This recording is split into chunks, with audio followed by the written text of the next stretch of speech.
All right, we'll go ahead and get started. We're joined by Coach Fedora and quarterback Marquise Williams. Coach, if you could start us off with an opening statement. Yeah, we didn't get it done tonight, obviously. So we got to give a lot of credit to Baylor and what they accomplished tonight. They were the better team out there on the field tonight. All right, we'll open it up to Q&A. If you could please find someone with a microphone. We are using court reporters tonight, and we'll provide a full transcript. Whitney right here. Did you guys have any idea coming into this that offense for Baylor would manifest itself the way it did today? No, I didn't believe they would run for 645 yards. Actually, no, I didn't ever think that. No. What was the challenge trying to prepare for them, knowing that you hadn't seen Chris Johnson that much? Well, we thought they would throw the ball more than they did. You know, we probably were going to need to, throughout the entire game, put more people in the box. We didn't think that they would run the ball like they did. Didn't think they would have that kind of success. You got to give the guys credit for what they did. They played a lot of guys at the position, and they had a heck of a plan. And Coach Fedora? Right here. Yes. Kind of what went through your mind, and what did you choose to do differently after the fumble in the third quarter?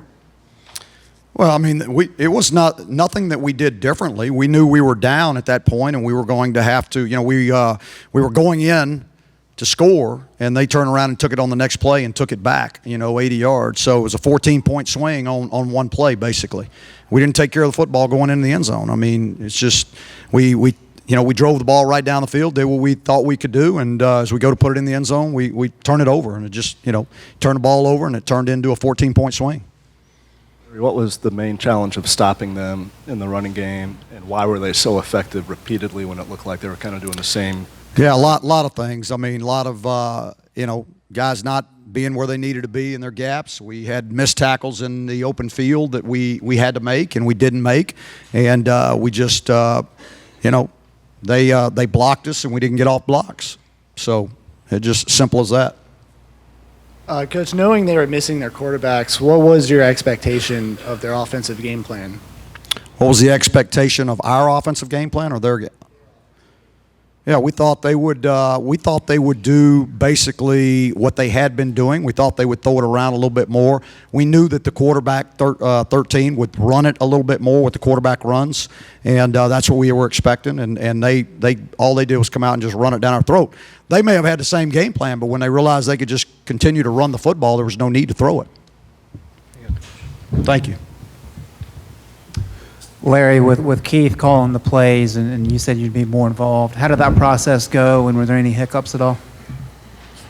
No, I really didn't feel like there were any hiccups. We did it basically the way we've been doing it, where we talked about what we wanted to do in between the series with the scripts, and then he called it. It was not I never thought it was an issue. Marquise, this is a bit more macro.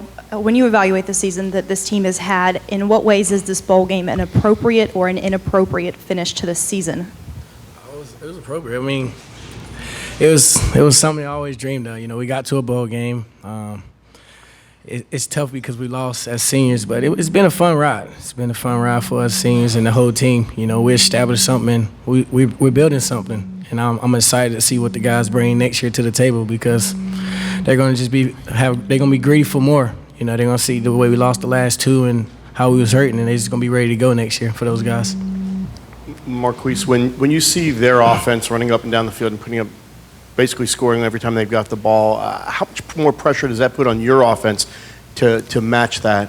Well, it's not really pressure. It's just just keeping the guys positive on the sidelines. If they go down and score, that means we have to answer, and that was the thing we wanted to do. We wanted to answer, and every time they make a stop, defense make a stop, we tell them congratulations. Now we just need to go score, and that's what's different about this team this year. We got each other back. Nobody's gonna go back and forth and saying, "Hey, you guys can't stop nobody." None of that. That wasn't the case this year. Everybody's still by each other's side, and we, like I say, we always got each other back.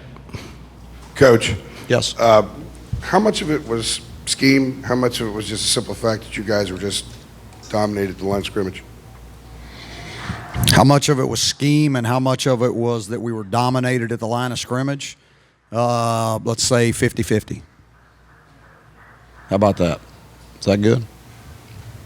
But Larry, how do you kind of reconcile what happened tonight in the context of the season, winning 11 straight at one point, breaking through, your breakthrough season in your fourth year? Yeah, there was a lot of, we had a lot of positive things happen with this football team this year, and we came a long way to when we think back to where we were January 6th and the feeling, about our program and what was going on in our program from the outside. I couldn't be more prouder of this football team, our senior class, and what the legacy that they're leaving, what they accomplished this year, and they set a new standard, for the guys in that locker room. So those guys in the locker room, the younger guys, the guys that are all going to be back, they know what it takes now. They know what has to be done. The classes that we're recruiting, they know what the new standard is, what they're going to be measured against. Is this 15 team?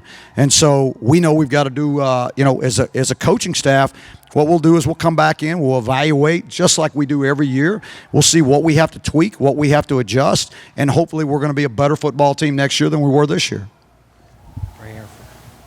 Excuse me, Marquise, your nature is to smile, and you were all smiles after the game. Were you already kind of compartmentalizing that this was just one game and the whole experience at Carolina was something much more positive? Well, I'm always going to be positive. I'm always going to smile because I'm blessed. I had a opportunity to play with one of the best teams, and my teammates and my brothers, they gave me the opportunity to come out and lead those guys, and I'm not, I'm too blessed to be stressed, a lose is a lose, but I'm still happy that I got the opportunity to get to a bowl game with these guys, and we had a great coaching staff, a great team this year, and I'm going to keep smiling because that's just who I am. Marquise, you've talked a lot about next year's team trying to take that next step. Despite the losses in the last two games, do you think those were necessary to be able to play against elite level teams to see what's needed to make that next step? Yeah, those guys you seen that we struggled on the last two, but it didn't come out the way we wanted. But, with the guys we got returning next year, it's exciting. We got a whole defense coming back, and then you got Mitch Trubisky coming out in quarterback. And, what I'm saying? I'm excited. I'm excited to see what those guys bring for next year. But I know they're going to win way more games than 11 games, I tell you that.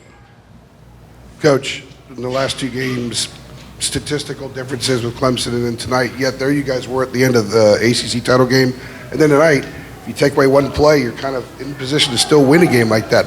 How close does that say that your program is to being in a position where even if everything isn't right, you can still beat teams like Clemson and Baylor? Yeah, you can go back and look at our season and really, we're just 4 or 5 plays away from playing in that playoffs and continuing to play. So we feel like as a program we're not that far away. We're really not that far away. And I think our guys understand that now. And I think maybe our fans understand that now for the first time. That the vision that we've been talking about and selling for the last 4 years, they're seeing it come to fruition right before their eyes. They're like, wow, this can happen at Carolina. Why not Carolina? And we've been saying that for 4 years, and now I think people are starting to understand, you know what? We can be as good as anybody else in the country. Nas tweeted out just before the game about his concussion. How long did you guys have to prepare for not having him at defensive tackle today? Say that, I'm sorry. Nazir Jones. Nazir Jones? How Yeah. much preparation did you have without him? When did his concussion happen? Yeah, he practiced, I believe, Tuesday of this week, part of the practice, and then the symptoms started coming back on Wednesday, and so that's when we knew that he wasn't going to play. Yeah. I say, let me make sure I correct myself. Tuesday, Wednesday practice. I have no idea what days. Today is Saturday for me. Yesterday was Friday, so whatever day that was, it was our Tuesday, Wednesday practice is what I meant. So I can't tell you what day that was, though. I don't even know if we've had a Tuesday or a Wednesday for real. Okay. Any more questions for Carolina? Oh, we got one in the back. Dave.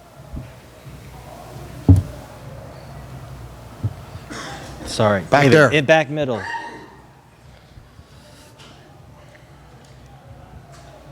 Coach, you said earlier in the week that you were prepared for Baylor to put players on the field that can play, even though they were down with injuries. Were you prepared for everything that they tried to pull today on offense, all the different players? No, they did some things that they haven't done, but you got to give their staff credit for they knew they were down quarterbacks, and they knew that 13 was very limited as far as the way he could throw the football.